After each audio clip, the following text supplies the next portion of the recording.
In my quest to stream through every Mega Man game I have on home console, I recently got through Mega Man X Command Mission on GameCube. Being a spin-off, it won't be in my ranked list of all the Mega Man games, but since it'd be a shame not to talk about it, let's discuss the X title so off the beaten path that even Inafune Keiji didn't want to touch it. Timestamps down below if stuff like game mechanics sound boring to you. The game's an RPG, making it quite unique in the Mega Man franchise, at least in the traditional RPG genre sense. It has the basics, like random encounters, turn-based combat, and leveling up, but there's a few things the game does to switch things up. Rather than locking in your moves and everyone getting a turn each round, instead, turns are based on speed. The basic order is shown in the bottom of the screen, but moves that take less effort, like defending or using an item, can speed up when a character's next turn comes up, but something that takes a heavier toll, like special attacks, can push it back. Not the first game to do this, but it certainly is the road less traveled. And speaking of items, while you can use them for typical functions, like buffs, status cures, and elemental attacks, there aren't any that will actually heal you. Instead, you get the X-Series staple, the refillable sub-tanks, that you can use to heal a single character, the whole party, or even enemies if you have something to prove. For different percentages, though healing a group typically gets you the most bang for your buck. Instead of SP or mana, you get weapon energy. While it varies how much each character starts a fight with, each can have between 0 and 100% at a time, and recover 25% each normal turn, though some actions like defending give you less back. You can use these points for your sub-weapons, which can do any number of things, from chip damage to status effects to bonuses, and they each have different costs to use. At 50% or higher, you can use your action trigger, which is kind of a simplified version of timed hits. Each is character specific and require you to do anything from just holding a button, to putting in combos, to playing poker, and the more energy you have, the more time, power, or better odds you get. Each character also has a hyper mode, a powered up form with generally buffed stats that you can use for so many turns, and in X and Zero's cases, unique sub-weapons and action triggers. When you get 3 party members, you can perform a final strike if you manage to take out about 75% of an enemy's remaining HP. At that point, your whole party can choose to just wail on the target by mashing buttons, and while this is typically overkill, it might help you kill a foe a turn or so early. It's quite satisfying, and even when you don't do enough damage, it gives you a pretty good idea of how much work you need to put in for bosses, whose health bar is hidden. When not in battle, X has a dash you can use to move faster and break open crystals that serve as the game's treasure chest, though using it does seem to increase the encounter rate as opposed to just walking. That's the more unique stuff. Now on to the more standard side of things. We have equipment and collectibles. There are, of course, weapons. Most new ones you get will increase damage and defense, but will be heavier and decrease your speed. Some of them also hit less times for basic attacks, so while the newer stuff is likely better, between the lowered speed and fewer strikes, it can kinda make you wonder if it's actually an upgrade. There are 3 elements in the game. Ice beating fire beating electric beating ice, a la Mega Man Zero, and those elements healing instead of damaging an enemy of the same type. So there are times when you might want to use a weaker weapon for bonus damage.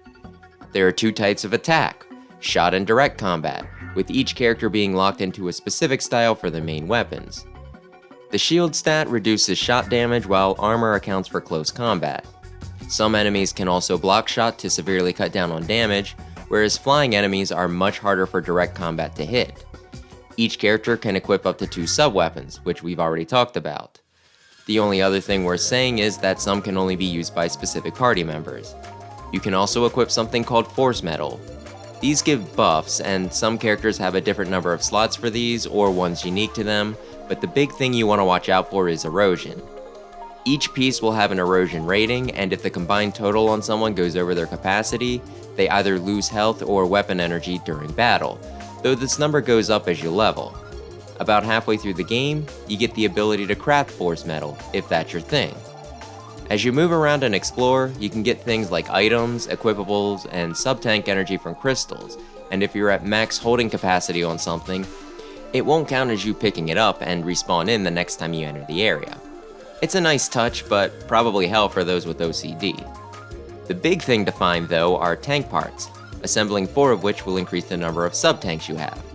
You start the game with just a few, but by the end, your stock can really go up and greatly increases your survivability while decreasing on how frugal you need to be. You can also find figure tokens, which you can use at gachapon machines to get figurines for your gallery, and if you're playing on GameCube and have a Game Boy Advance with a connecting cable, you can even find special tokens for special figures for the true collector. And I'd be remiss if I didn't talk about the deployment center. Scattered throughout the levels are busted mechaniloids that you can turn toward your own purposes. While some might require a part to repair, these can be sent back to base and put to work. Each have different stats, and there are 3 types of units: those that are offensively powerful, those that are good at traveling, and those skilled at finding treasure. You can send them out in teams of 3 to stages that you've already cleared, with each area having different difficulty and travel distance ratings. If your units fail, they come back busted and you have to try again, but successful trips net you stuff like gallery items, money, and figure tokens, as well as possibly leveling a unit up. It isn't super involved, but it's still fun to collect the mechaniloids, watch them power up, and see what they bring back. Mechanically, the game ain't bad. It does enough of the standard RPG tropes to make it easy to pick up, while throwing in enough of its own style that it feels unique. A lot of these are staples from the Mega Man series, such as different weapons, elements, and hyper modes being better against different enemies and bosses, the action trigger and dash paying homage to the game's action roots, and sub-tanks replacing standard healing. And hey, for his action trigger, Axel actually gets to transform into a previously defeated boss, rather than just getting some new ammo for his gun, something a lot of us have been waiting for some time.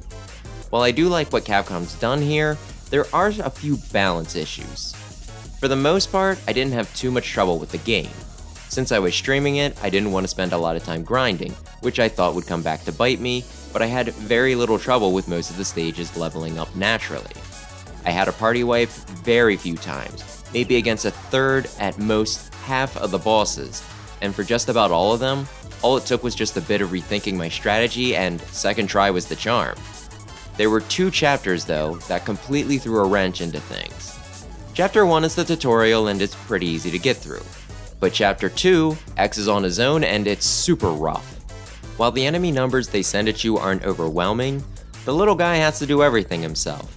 From attacking to healing to using items, and if you want to use a big attack that could possibly set your next turn back, you have to really consider if it's worth it, since you don't have anyone else to pick up the slack.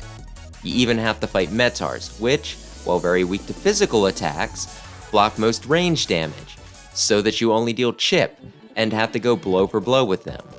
While doable, it's really weird that one of the hardest chapters in the game is the second in. The only one that tops that is the desert stage. For the first half, you're wandering around in a sandstorm that obscures your vision, and while there are some path markers, it's not too hard to stray from them.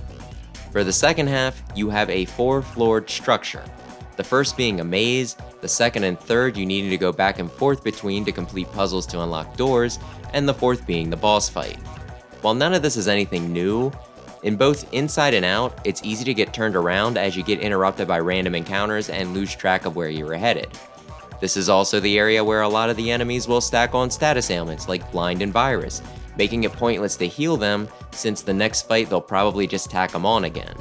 This is easily the most frustrating area to get through, and it doesn't stop there. The boss fight is also the hardest in the game, even though this is only just past the halfway point. The boss himself doesn't attack too much, sometimes buffing his side or debuffing yours. His main focus though is summoning 2 bits that are just the worst. If you manage your turns well, you can take them out with X by doing enough damage with its charge shot action trigger and comboing into a final strike, which also refills some weapon energy to let them do it again next turn before they can go.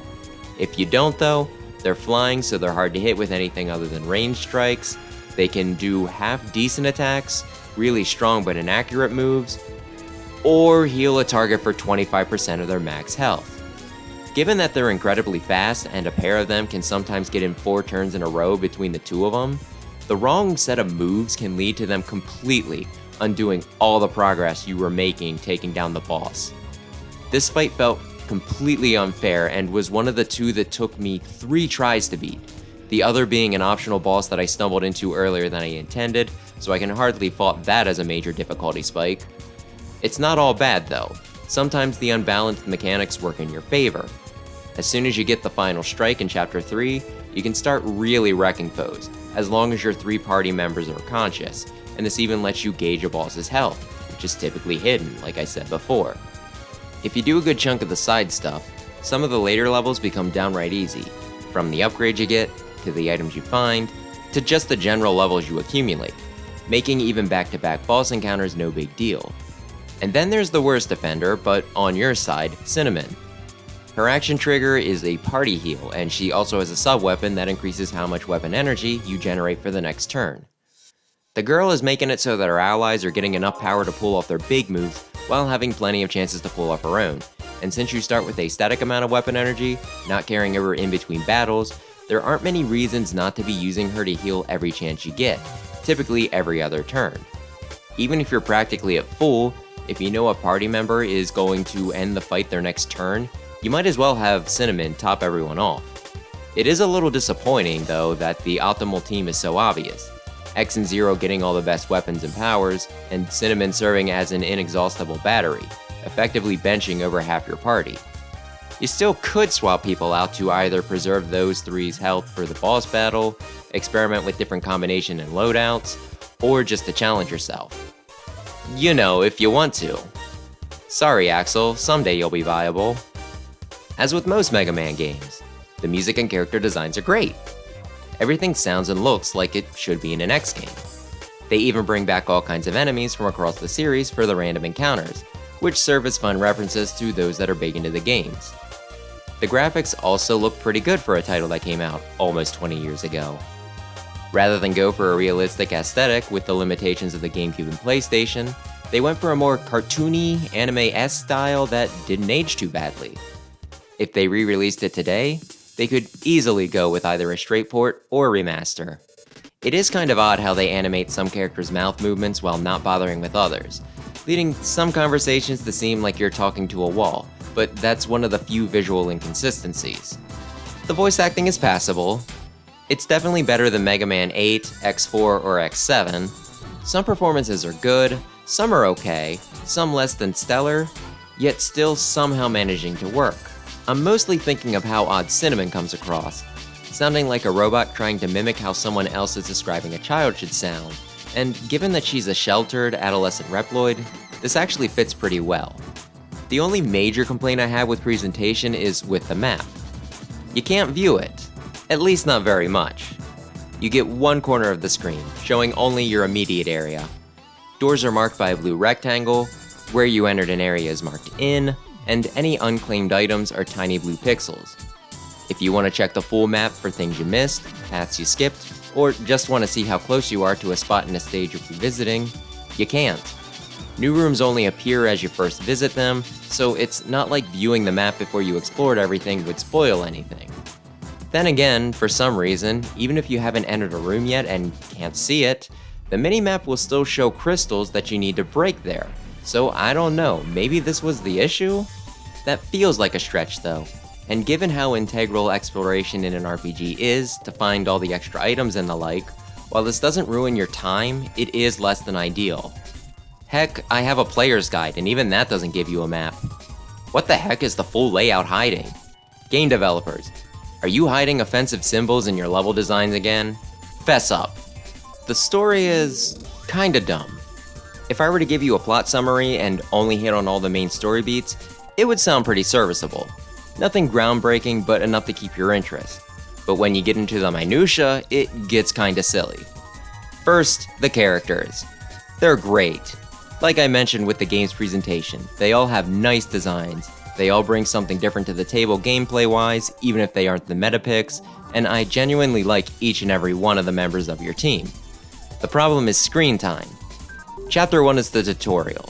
Then Chapter 2, you're introduced to Spider, and they do a decent job of showing you what he's about. Chapter 3 doing the same for Massimo and Nana. Chapter 4 brings in Marino, Cinnamon, and Gadil, and while they give us their basic motivations, it feels like they join your side mostly because they were in the room and the other guys were jerks.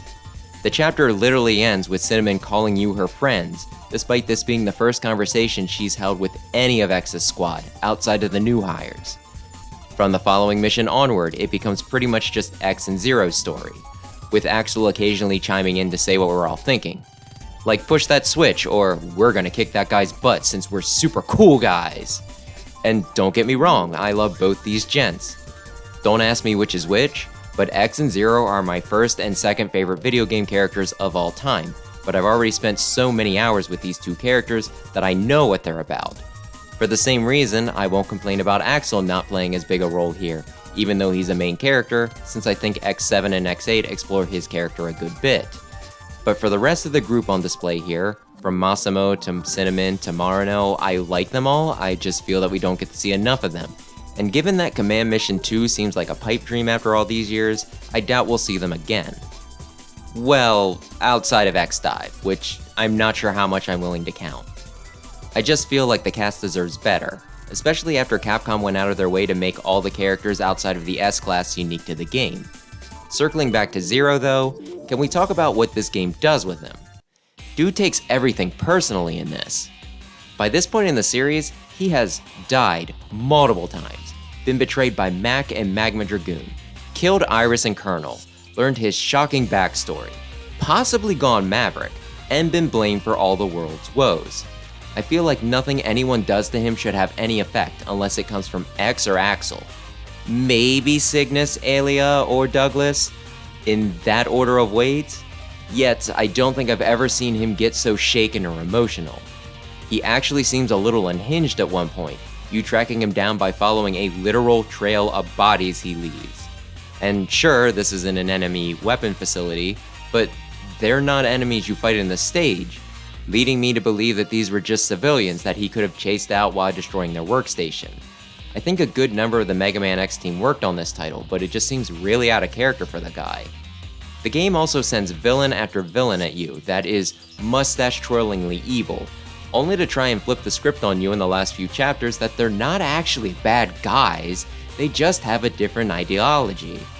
You can't just have me fight a guy who wants to blow up our base, regardless of how close it is to a civilian location, then a guy who tortures and kills POWs, then a guy who tries to kidnap a child to turn her into a weapon, and then just expect me to buy that they're not really evil, we just have a difference of opinion. The game also has a late stage twist, which is a lot better written and foreshadowed than the typical "it was Wily and or Sigma all along" bit, even using some lore from X7 and X8, which is good for continuity. However, it's presented not in the way it actually works in world. I talk about it in one of my clip shows, the one with Absolute Zero in the thumbnail if you want specifics. It could be viewed as not necessarily wrong, so much as unexplained, and leaving hanging threads is pretty standard for Mega Man, it's just kinda frustrating. There's also some odd narrative dissonance going on, where gameplay and story just don't match up.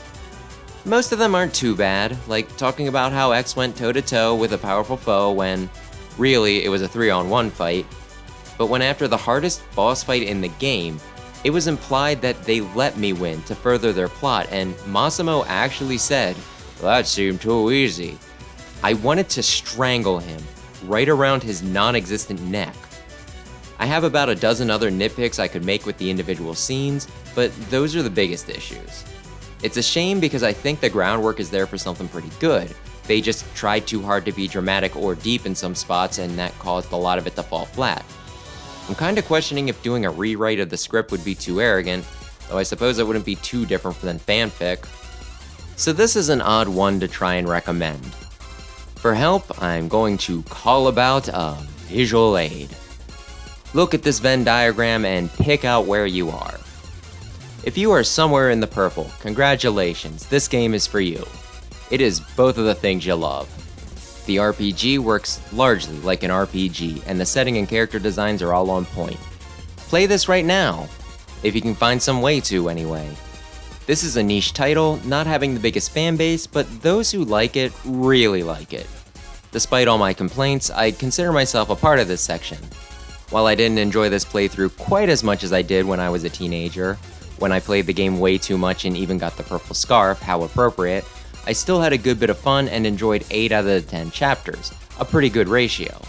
And I'm even planning on doing one last extra stream for some post-game stuff, which should tell you something. As for the blue, this is a Mega Man game. It has Mega Man stuff in it, as well as X, Zero, Axel, and a bunch of old enemy mechanoloids. So that's a bunch of stuff you should like. And everything new is so on point that if they were to remake this title as a typical X game, nothing would seem out of place. That said, it's not a typical X game, so all the turn-taking, stats, and random encounters could be a bit slow and boring, proving to be a tad much for you. It really comes down to how much you're willing to venture outside of your comfort zone, though if you're feeling frisky, I think it's worth a try, or at least a viewing of all the cutscenes on YouTube. If you're in the red, this might not be the best thing for you. It's an RPG, it does RPG things, but there are better entries in the genre out there. Plus, while the story does convey things well enough that you probably won't be lost, you will be missing some extra context and the fun familiarity that Mega Man fans will have, so you won't get as much out of it. But hey, if you're really thirsty for a new game and have nothing on the pile, I guess you could. It just wouldn't be the strongest recommendation. And for the white, heck no. Just pass on this one. You're going to be questioning why you're playing this game, just like I'm questioning why you're watching this video, though I do appreciate the view. Overall, this just seems like an odd game created for a hyper-specific audience. I'm lucky enough to be a part of that group, elevating an otherwise mediocre game into a pretty special experience. Despite all my gripes, I do think the team behind this was onto something, and I think with one more attempt, they could have made something pretty stellar. Unfortunately, with us not even getting mainline X titles, I doubt we'll ever see a sequel or even an expanded port, but it was good while we had it. But what about you? Are you a fan of the game, or maybe thinking about giving it a try? Do you want to see more like this, or was once enough? Do you agree with my points, think I was too harsh, or that I was too lenient? Discussion is welcome, but for now, thanks for watching and maybe consider subscribing if you enjoyed the video. I'm hoping to have my video ranking all of the 8 mainline X games out sometime this next month, so more stuff like this coming.